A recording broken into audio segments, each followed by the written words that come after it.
translation and purport by Srila Prabhupada.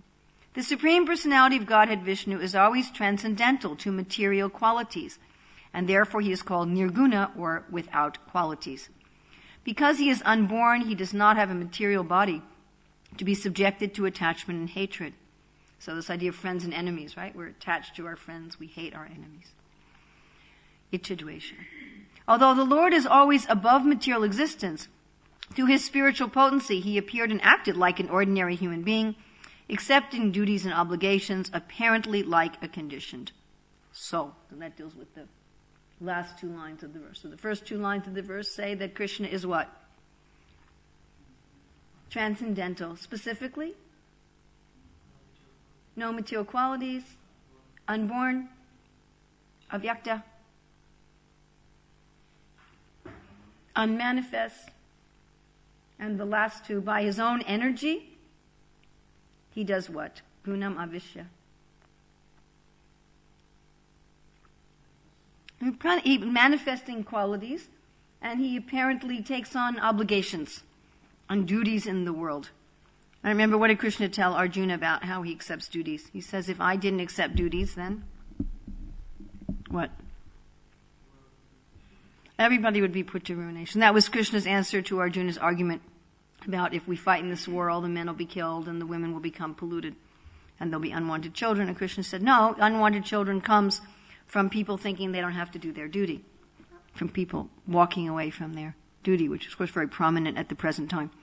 So Krishna says, I do my duty, and if I didn't, then the world would be ruined and there'd be unwanted population. Okay, purport. So-called attachment, detachment, and obligations pertain to the material nature, which is an emanation from the Supreme Personality of Godhead. But whenever the Lord descends and acts in this material world, he does so in his spiritual position. So Krishna, when he comes here, he doesn't come under the control of his own energy. Although his activities materially appear different, spiritually they are absolute and non-different. So what are some of Krishna's activities that appear materialistic? You think of some of Krishna's activities that appear to be materially contaminated. Taking care of cows, as if he has an occupation, as if he has to do something to earn a living. Okay, what else? Dancing with the gopis. That appears not only materialistic but immoral, which is sort of interesting. Getting married to so many women, having so many children. And Narada Muni is visiting all of the houses, and the children are getting married, and they're doing this ceremony and this ritual. Engaging in, not only does the Lord engage in household life, he engaged in really like Maha householder life. What else? Hunting in the forest. Okay. Saw him go hunting, and he goes hunting with Arjuna also. That's when he meets his wife Kalindi. And they're practicing hunting in the forest. Like in lamenting when Shalva brings the false Vasudeva in front of him and kills him. And Krishna appears to be lamenting like an ordinary person. He also is lamenting when Satyajit is killed by Saradanva. He's crying and he's saying how terrible, my father-in-law has been killed, been murdered. Okay? So we can think of many other examples. Although his activities materially appear different, spiritually they are absolute and non-different. Thus it is an imposition upon the Supreme Lord to say that he is envious of anyone or friendly to anyone. So he appears like that. He's fighting with Shalva, he's fighting with Jarasandha, right? He kills Satadanva for killing his father-in-law. So he appears envious or friendly, but actually that is not the case. In Bhagavad Gita 9:11, the Lord clearly says, Avajananti mamudha manusim tanum ashritaha, which means what? Translation of that verse? Fools deride me when I descend in a human form. Krishna appears on this earth or within this universe without any change in his spiritual body or spiritual qualities. Indeed, he is never influenced by the material qualities. He is always free from such qualities, but he appears to act under material influence. This understanding is aropita, or an imposition. Therefore, Krishna says, Janmat karma chame divyam. Janma means birth, and karma means activities. We were talking the other day how generally when people say karma, What do they mean? Usually when we say karma. Oh, that's your karma. What do we usually mean by that? Reaction. We usually mean reaction. The word karma literally means action. And if we're going to talk about karma, vikarma, and akarma, then karma would mean what? If we have talked about karma, vikarma, and akarma, then karma would mean fruit of action, pious, personally motivated action. And Krishna is using the same word karma just in general meaning activities. They are divyam. They are divine. Janma karma chame divyam. Whatever he does being always transcendental has nothing to do with material qualities. Evam yo veti tattvataha. Only devotees can understand the truth of how he acts. The fact is that Krishna is never partial to anyone. He is always equal to everyone. He's never partial to anyone. He's always equal to everyone. So that means we're getting different results because of what? Why are we getting different results? Our own actions, our own mentality. Is this true in spiritual life also? Why are we progressing in spiritual life at different rates? Does Krishna like somebody better? It says here, Krishna is never partial to anyone. He's always equal to everyone. So if we're advancing at different rates, what's the cause? Our degrees of surrender. Yes. But because of imperfect vision influenced by material qualities, and Jayeshri was speaking about this the other day, the Atmavan Manyate Jagat principle. I'm influenced by material qualities. I see through that. So therefore, I think Krishna is also has material qualities. Because of imperfect vision influenced by material qualities, one imposes material qualities upon Krishna. And when one does so, he becomes a mudha, or fool. When one can properly understand the truth, that reminds me of one of my students one time who says, "Why don't you have to raise your hand before you speak?" I said, "Who would call on me?"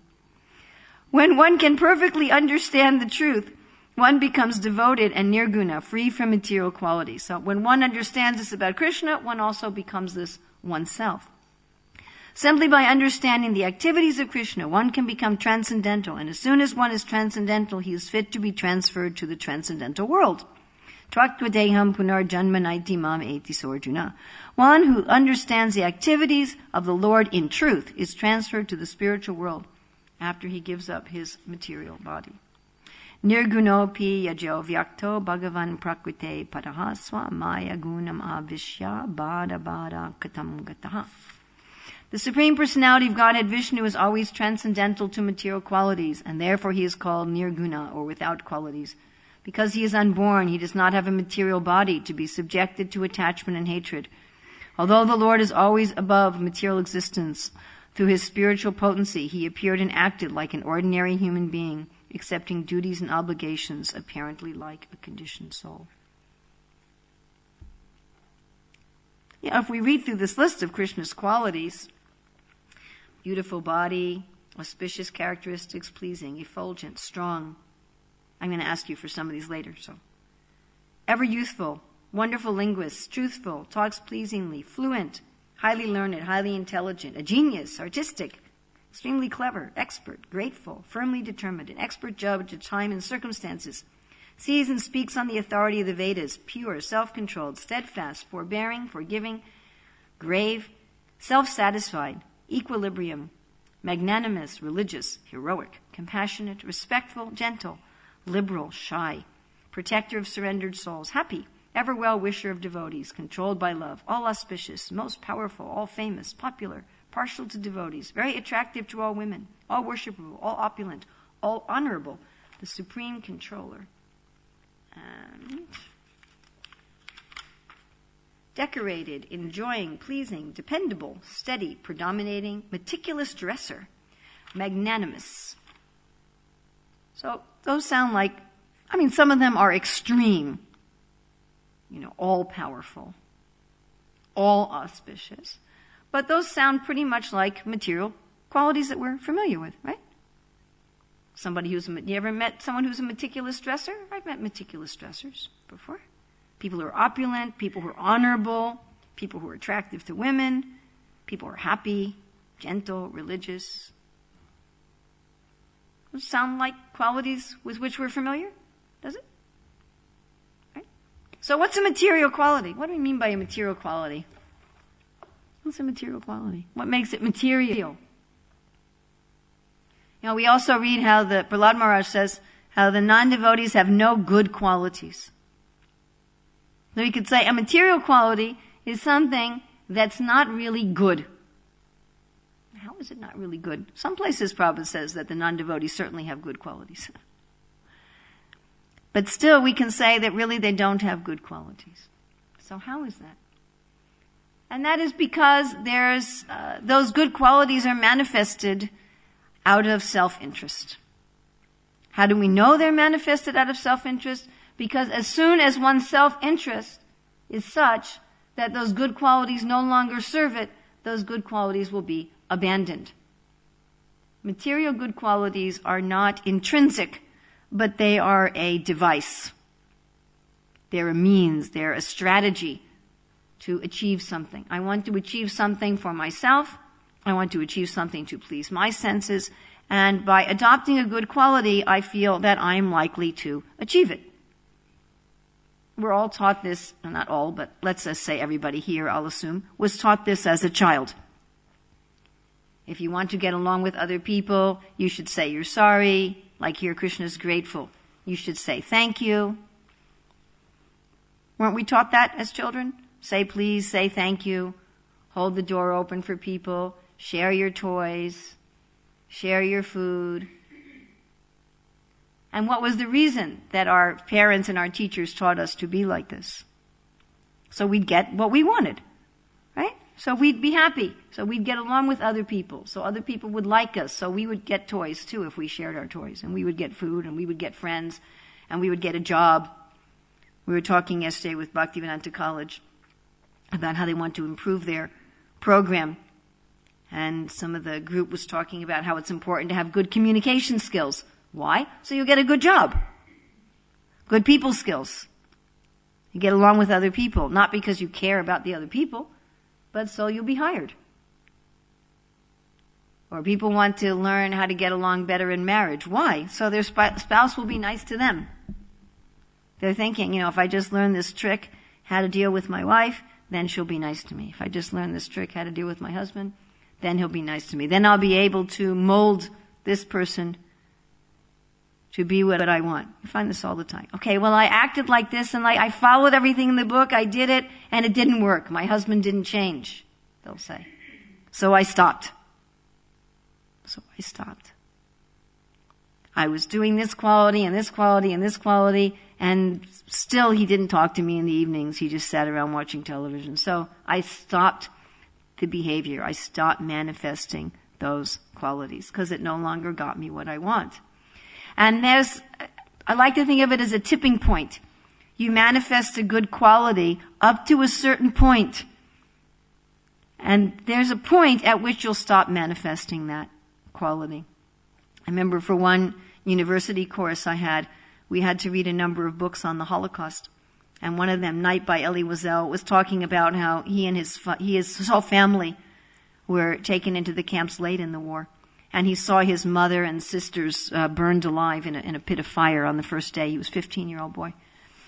And then he was with his father in the camps for a long time. At the very end, the Allies were coming into Germany. And so the Nazis wanted to clear out all the camps. They wanted to clear out all the evidence of their atrocities by the time that, of course, they didn't manage to do it, but they were trying. So they were trying to move the prisoners to, further and further away from the Allies' advance. And Elie Wiesel talked about being packed up in a cattle car with, overcrowded. So everybody was squished together and they hadn't been given any food at all for several days. Normally they gave them just enough food to barely keep them alive so they could work, but they hadn't been given anything. No food, no water. It was the winter. And when the car would stop at a station, the local people would throw crusts of bread into the car. Something like, people, you go to a river or lake and you throw food in for the ducks, like people do that here. Right? And it wasn't enough for everybody, and everybody was starving, freezing cold, and they'd been malnourished for months and months, and now they were starving. And people were just grabbing for the food. And they'd push they were already so crowded, they would push other people aside. And Ellie saw this one boy who was with his father, another boy who was with his father, who, in the rush to get some bread, pushed his father to the point that his father knocked against the edge of the car and died. I saw, here's a boy killed his own father for a crust of bread. And I remember the professor asking us, what do you think you would do in a situation like that? Because Ellie saw this and he thought, I'm never going to do that. I'm going to serve my father even if I have to starve first. And I wrote down, I said, I don't know. I hope I never find out. I hope I'm never put in a situation where my qualities are tested to that point. But each of us can think we have a point. Now, I'm sure that most of us think of ourselves as truthful, but there's a point at which we'll lie for our own self-interest. I mean, obviously some lies are done because of the austerities of speech. You should be beneficial. You don't, always go to someone and say, hey, you're fat and ugly. There's sometimes when truth is subservient to beneficial for the other party. But there's times when we'll bend the truth for our own benefit. Or, each of us likes to feel that we're magnanimous and that we're fair and that we share things. But there also comes to be a point where we're thinking, hey, maybe there won't be anything for me. And all of a sudden we'll hide something for ourselves. We'll somehow give ourselves the advantage. And we like to think, I'm nice to other people. I treat other people with respect. I treat other people with kindness. But we all know that there are times that we don't. There are times that we become angry, and there's times that we're disrespectful. And often with the people that we're closest to. The people with whom we have an intimate relationship are the people that we're most likely to to fall over that tipping point and say things to the people that we love and care about that we really don't normally want to say. Or we may do it with strangers, a shop clerk or something. Again, we like to think, oh yes, I'm polite, I'm respectful, I care about other people's feelings. But if we're aggravated enough, there's that point at which we think, I'm not getting what I want by being nice. Okay, let me not be nice anymore. I'll insult the shop clerk. Right? So many examples like this. We like to think we're responsible, we're clean. Well, if you think about any of these good qualities, that we're religious, that we're gentle, that we're liberal, that we're grave, that we're forgiving. Again, we like to think that we're forgiving. But there comes a point at which we say, oh, I'm not going to forgive that. I can't forgive that. So that in each case there's a tipping point. There's a point at which our good qualities vanish. Which means that we don't really have them. They're not really ours. They're just a device. And what we really have is self-interest. That's what we really have. And because we're social animals, we're not shrews. There are some animals that are not social. There are some animals that are loners their whole lives except for brief mating, that's it. Maybe the female taking care of the young. Sometimes not even that. And there are animals that are aggressive even to their own kind. The shrew is like that. They only associate with their own kind briefly for business. And that's all. But human beings are social animals, and as social animals, we do things by collective effort. Just like they say that one of the reasons for marriage in society is that it's much more economical. Not only for the people, but for the society as a whole.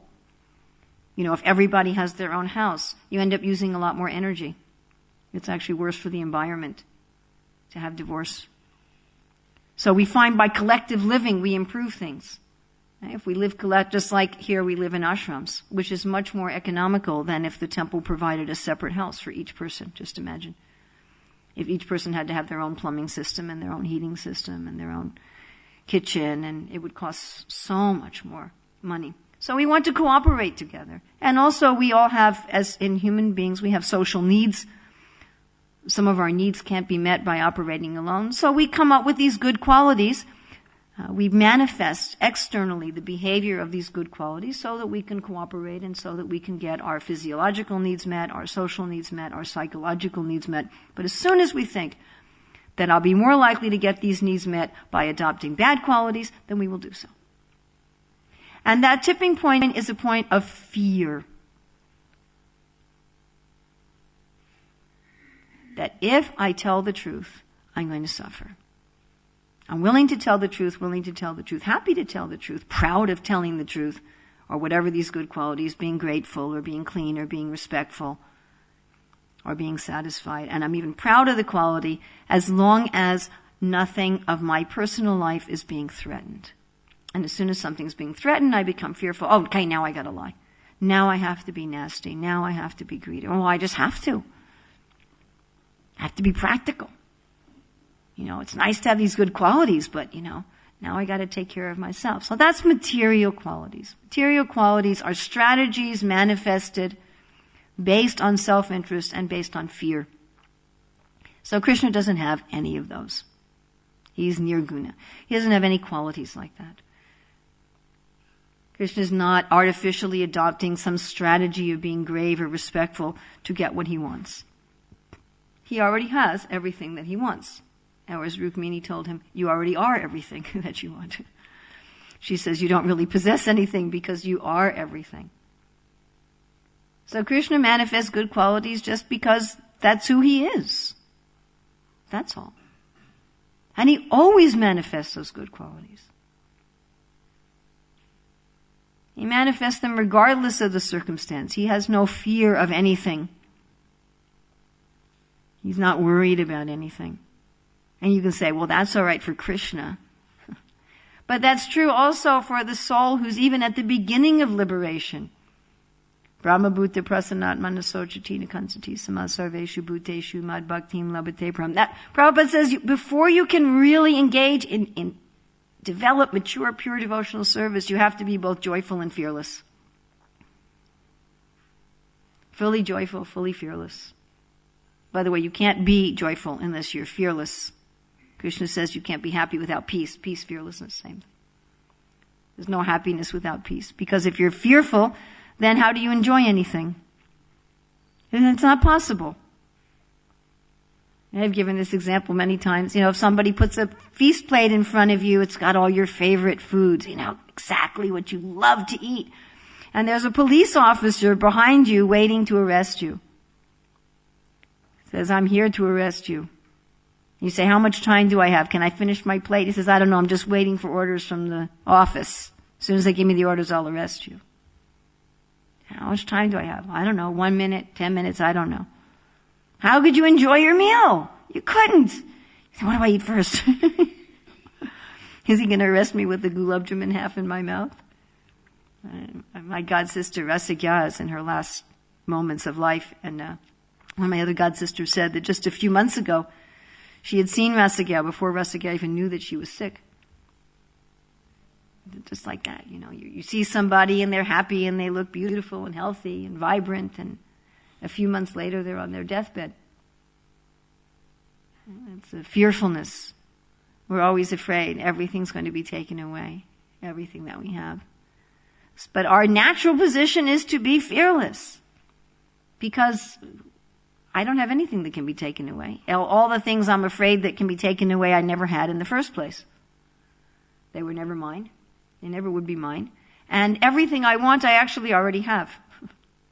I already have. Yad bhava bhavita diyo manudastataiva samprapya rupa mahimas anuyana bhusha suktayam eva nigama pratitais duvanti. I already have my own house, my own form, my own jewels even, my own furniture, asans. I already have everything in my home. I don't need to worry about having anything in a dream. So we're also at that point we also have that fearlessness and joyfulness. If you're completely fearless and completely joyful, why would you ever need to abandon a good quality? Never would need to. Never be necessary. So we also have that same quality of Krishna. Mamai vamso jiva loke, jiva bhuta sanatana. We also have to a small extent all of these qualities, and they're actually ours. They're actually ours. So how do we reawaken our real qualities? Now we have to again come to the point of joyfulness and fearlessness. Must come to that point. As long as we have any fear, then we cannot have good qualities. Sooner or later, we'll give them up. All right, let's meditate on some of Krishna's qualities. Do you anybody remember some from the list I read that you'd like to meditate on?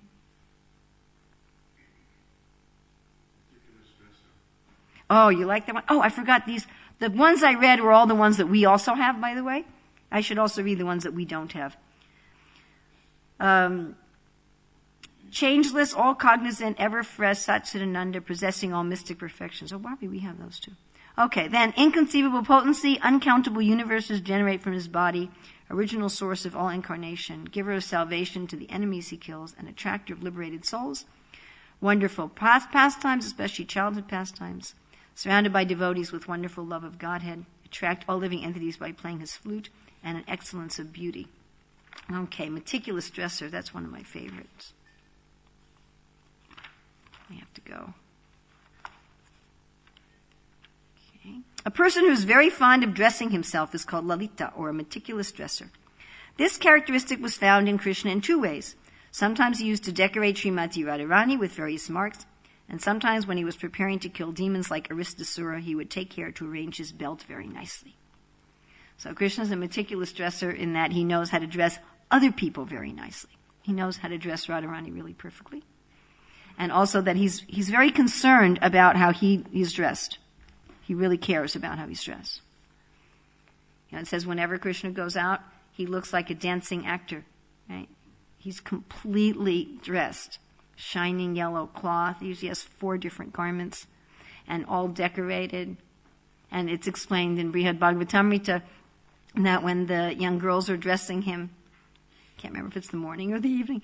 Anyway, when they're dressing him, they're also decorating him, like sometimes we paint the deity with decorations. You know, people nowadays do this with tattoos, but, you know, so they're dressing him, and every time they're decorating him, painting him, Krishna says, oh, that's not very good. And they have to take it off and do it again. And then Mother Yasoda comes in and says, why are you taking so long? Or sometimes when they're decorating Krishna, Krishna starts talking about some intimate pastimes he had with them, and they get really embarrassed, and their hands start shaking, and then they mess up the decoration. He says, oh, no, that's not very good. And they have to take it off and do it again. And again, Mother Yasoda comes in and says, what's taking you so long? Why are you taking so long? Or sometimes when they're bathing him and dressing him also, he says, ow! And then Mother Yasoda runs in and says, what are you doing? Why are you hurting my Krishna? But he always likes to be very nicely decorated, and before he kills a demon, he wants to make sure that all of his clothes are just exactly proper, you know. So like before he jumps in the water to chastise Kaliya, first he fixes his turban, then he takes all of his curls and puts them up on his head and puts his turban around again. And just like here, we're dressing Krishna twice a day. So we put him in his day clothes and his night clothes. In his unmanifest pastimes, he gets dressed at least 4 times a day because he likes to go swimming too. So he, in the morning, he gets his bath and he gets dressed, and in the middle of the day, he's swimming in Radhakund, and then afterwards he gets dressed again, and then in the evening when he comes back from tending the cows, he's all covered with dust. And then again, he takes a bath and gets dressed again, and then in the middle of the night again with his evening pastimes, he's so swimming and he gets dressed again. So he likes wearing many, many different clothes. And we know that in Dwarka, when Krishna is swimming with his queens, what does he do with his clothes? What's he do with the wet clothes? They go in the water with the wet clothes, and then what do they do with them? They give it to the performers. Because as Krishna and his queens are swimming in the water, there's these entertainers singing and dancing on the side as they're swimming, and then they give them their clothes. And they only wear them once. They wear clothes once, and then we very rich people on this planet do that. They have clothes made. I don't remember where I was. Somebody's home where they had a magazine that had advertisements for $10,000 necklaces.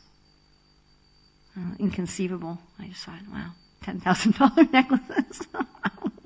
what service we could do for Krishna with $10,000. So these people have, designers. Actually, we have one devotee, I think she's still in Texas, who is a clothing designer. And she was making clothing for President Bush's wife. She was the White House clothing designer. So these rich people, they have their personal clothing designer, and they'll spend $5,000, $10,000 on an outfit, and they only wear it once. They'd never be seen in the same outfit more than once. And it has to be a unique outfit, so nobody else shows up in exactly the same clothes, So what to speak of Krishna? There's so many people, like here we have so many people designing his clothes, so people designing his clothes and decorating him and dressing him, and then he gives away the prasadam clothes. He always wants to look very first class, even when he's fighting with the demons. Okay, some other quality of Krishna you'd like to meditate on? Artistic. Okay. Let's see what number that was. Artistic is 14. One who can talk and dress, there we have talking and dressing himself, One who can talk and dress himself very artistically is called vidagdha. So, talking very artistically also. Speaking in poetry. You think about the verses of the Bhagavad Gita, other scriptures. This exemplary characteristic was visible in the personality of Sri Krishna. It is spoken of by Radharani as follows. My dear friend, just see how Krishna has nicely composed songs, and how he dances and speaks funny words and plays on his flute, wearing such nice garlands. He has dressed himself in such an enchanting way, as though he had defeated all kinds of players at the chessboard. He lives wonderfully at the topmost height of artistic craftsmanship. So he likes to compose songs. That's one kind of art, isn't it? To write songs. So if any of you have ever written songs or poem, anybody here ever written poetry? Anybody ever written poetry? It's hard, isn't it? We were trying to write some poems for the children's books where you can use only certain words, and it was just, I gave up. It was just impossible. But writing poetry is very difficult, and then what to speak of writing it put to songs. One of my daughter's friends is really expert at that. She's written all these Krishna conscious songs. We have people like Jamini who took Krishna book and put it to music. So Krishna can just compose songs. And thinking about when he was listening to Keshava Kashmiri, who could compose that poem at the speed of the wind about the Ganga. And so Krishna can certainly do that, compose songs. And what to speak of also dancing. He's a very, very expert dancer. He's such an expert dancer that he's dancing on the hoods of the Kaliya snake. So just think about this for a minute. Anybody know how many hoods the Kaliya snake had?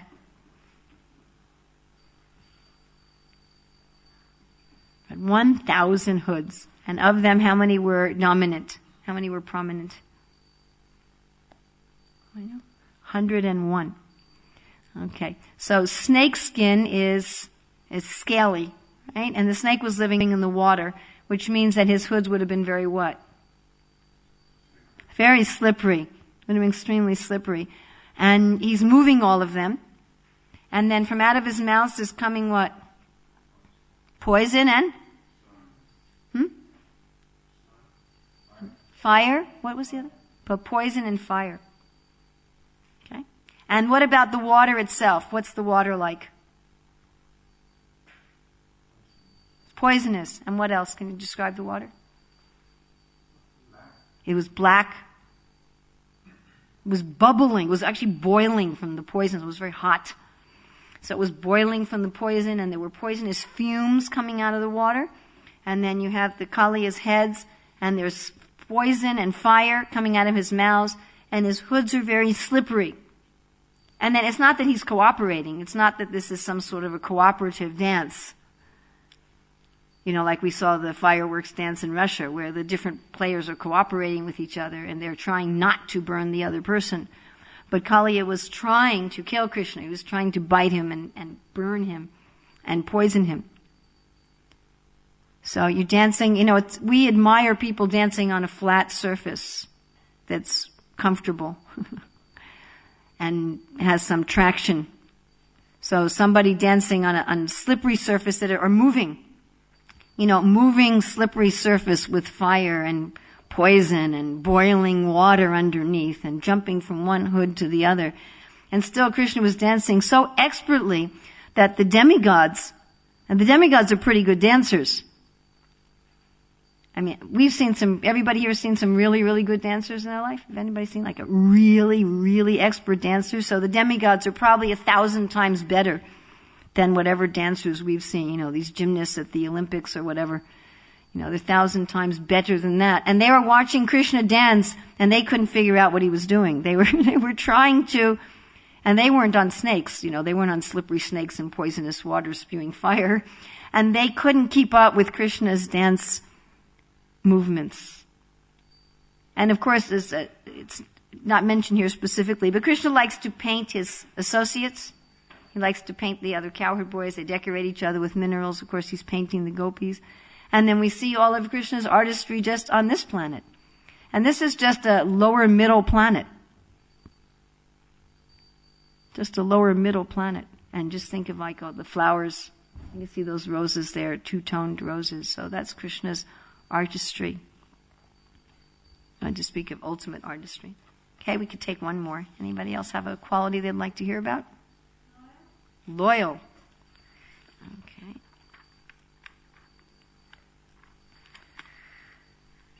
Loyal.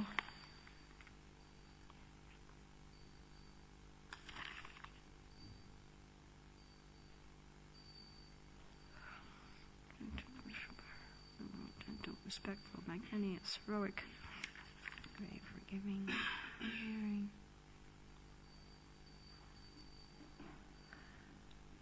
I can't find that one. I can find grateful. Can we do grateful? Okay. Somehow I can't find loyal. Okay. Grateful is 17. Any person who's conscious of his friend's beneficent activities and never forgets his service is called grateful.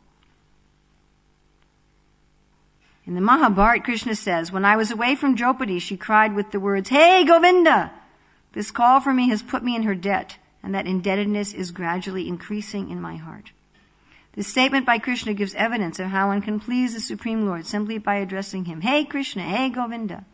The Maha Mantra, Hare Krishna, Krishna Krishna, Hare Hare, Hare Rama, Rama Rama, Hare Hare, is also simply an address to the Lord in his energy. So to anyone who is constantly engaged in addressing the Lord in his energy, we can imagine how much the Supreme Lord is obliged. It is impossible for the Lord to ever forget such a devotee. It is clearly stated in this verse that anyone who addresses the Lord immediately attracts the attention of the Lord, who always remains obliged to him. Of course, we have that same tendency that if someone says our name, we immediately notice that. Have you been in a group of people where everyone's talking and just a sort of blah, blah, blah, blah, blah. You know that funny noise when there's a group of people talking? And if someone says your name, you can hear it. You can make it out. Isn't that? Have you all noticed that? People are just, you can't make out any particular words, but if someone says your name, you can hear it. So Krishna's also like that. Krishna even hears his name when people are saying things like Sinarama, or Ramada Inn and things like that. Another instance of Krishna's feeling of obligation is stated in connection with his dealings with Jambavan. When the Lord was present as Lord Ramachandra, Jambavan, the great king of the monkeys, rendered very faithful service to him. When the Lord again appeared as Lord Krishna, he married Jambavan's daughter and paid him all the respect that is usually given to superiors. Any honest person is obliged to his friend if some service has been rendered unto him. Since Krishna is the supreme honest personality, how can he forget an obligation to his servitor? Well, this is a particularly nice quality because, again, you see in this world that our gratefulness is very contingent on whether or not our desires are being satisfied right now. So if somebody did something for me 2 weeks ago and now they're not being nice to me, I tend to forget what they did 2 weeks ago. I tend to say, well, who cares about that? What are they doing now? You see this so many times in difficulties between persons, even we must say devotees, where, two people are arguing with each other, criticizing each other, and you say, well, did this person ever do anything nice for you? No, nothing. Prabhupada talks about where the man's ready to take sannyas and says, okay, the children are grown up, I'm older, I want to become renounced. I've already given you everything. And she says, what have you done for me? You haven't done anything for me. This is the general tendency. The materialistic person, in an ocean of good qualities, they see the fault. And we often remember the insult and the fault. A person can be our friend for 40 years, and they insulted us one time. We remember that. We forget all the other things that they've done. Whereas Krishna, in an ocean of fault, he's grateful for the good qualities. Putana comes and he says, oh, she's acting externally like a mother. Okay, well, let's take the good qualities. Somebody's going by and say, oh, look at those Hare Krishnas. Oh, somebody said my name. He just somehow, he takes the good qualities. What a wonderful person Krishna is. He just sees the good. Of course, Prabhupada says sometimes Krishna doesn't see what you're giving. He sees what you're keeping back. But that's not critical. That's to help you. That's just like a teacher. If you want to become an expert tennis player. So your teacher, your coach is going to see what you're doing right, but they better also see what you're doing wrong. They also have to correct. You're holding your arm a little bit this way. You have to do like that. So Krishna also sees what do we need to still work on in order to come closer to him. An expert teacher doesn't just praise, but it's not with a critical or ungrateful mentality. Krishna is always supremely grateful. So this is how Krishna can be equal to everyone. Krishna can be equal to everyone because he has no material qualities. He's completely fearless. He's not worried that I have to be mean to somebody in order to protect myself and get what I need. He's not thinking, I have to be friends with this person and mean to this person and display this quality in order to get my needs met, in order to get what I want. He's fearless. He's completely fearless. And you know what? We can also be fearless. Because that's really what we are. It's not exactly something to attain. Rupa Goswami talks about this in Bhakti Rasamrita Sindhu. He says when we talk about sadhana, which means practice, it's not that we're trying to attain something artificial. That fearlessness is already who we are. It's really, we practice it in order to awaken it, in order to revive it. So we should practice it. Not that we artificially imitate it, but we should work on practicing it. How can I become fearless? How can I just depend on Krishna? Depending on Krishna doesn't mean, okay, I'm serving Krishna, so I'm sure that Krishna is always going to give me my material things exactly the way I think he should give them to me, when I think he should give them to me, how I think he should give them to me. Then I'm thinking I'm God, and God is my servant. God is my gopher, we call them. That doesn't mean the little animal. It means somebody who goes and gets things. Okay, now I want this, go get it. Oh, you're not doing it. Okay, I fire you. So we don't have trust in Krishna like that. He's the boss. We have trust in Krishna like a little child has trust in their parents. Didn't you all fall asleep in the back of the car when your parents were driving? You just trust them. You don't know where they're going. You don't know if they know the way or not. You just trust them. You fall asleep, lie down in the back of the car and go to sleep. And you get to your destination and your parents pick you up sleeping, right? Didn't your parents all do that for you? Picked you up sleeping and brought you in, and all of a sudden you wake up and you're in auntie's house or something like that. You just trust them. You trust my parents are going to feed me. My parents are going to give me clothes. You even trust my parents are going to give me toys. They're going to be your friends, and they're going to give me an education. So that kind of dependence on Krishna. Hey, Krishna, I trust that you're going to give me, you're going to take care of all my needs. You're going to take care of, certainly going to take care of my spiritual needs. You're going to take care of my emotional needs. You're going to take care of my psychological needs. You're going to take care of my physiological needs. You're going to take care of all of my needs. How you take care of them, when you take care of them, that's your business. And sometimes you'll take care of them in ways that are obvious to me. Where we need 400 pounds tomorrow to pay the rent, and somebody walks in the door and hands you an envelope and here's 400 pounds. That kind of thing Krishna does sometimes. And sometimes you'll take care of them in ways that aren't obvious to me at the time. Sometimes you'll take care of my needs by making me very sick, And so I don't go to the place I plan to go. Instead, I go to another place, and then I end up meeting the right person. And maybe it takes me 15 years or 20 years or 30 years before I see, oh, that was perfect. That time when I broke my leg, or that time when I lost my money, or that time when I had a car accident, or that time when someone had sold to me, that was perfect. It was all just absolutely perfect. So it's that kind of trust that Krishna will take care of me. And then one can be fearless. So you can start with a little thing. You take some little thing that we're fearful about and say, Krishna, I give this to you. By the way, Krishna is already taking care of everything. Even if you don't give it to him, you don't have control over anything anyway, if that helps a little bit. I don't have absolute control over my health or my money or my friends or, anything that we're afraid about. My reputation, So take a little thing and give it to Krishna. Krishna, you can even try an experiment and give it to him for 3 days. If you're really nervous about the whole thing. If I give something to Krishna, who knows what he'll do? But he's doing it anyway, whether you give it to him or not. So you might as well just give it to him. That's what Bali Maharaj said. Krishna's taking everything anyway. You might as well just give it to him. So you can take something that you're afraid about and give it to Krishna. Okay, Krishna, I'm going to trust you. I'm going to trust you with this thing. I'm going to trust you with my money or my clothes or my friends or whatever. I'm going to do my duty. But I'm going to trust you. And then as you do that, you gradually think, oh, this is nice. I become fearless. And when you become fearless, you become joyful. And gradually to depend on, because your faith increases, then depend on Krishna more and more and more and more and more.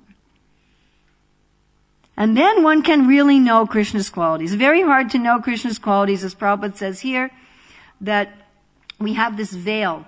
He said, because of imperfect vision, influenced by material qualities, one imposes material qualities upon Krishna. Because we can say, Janma karma chame divyam, the Prabhupada thought, well, I understand that. Okay, Krishna's qualities are spiritual. I understand that, but I don't feel liberated.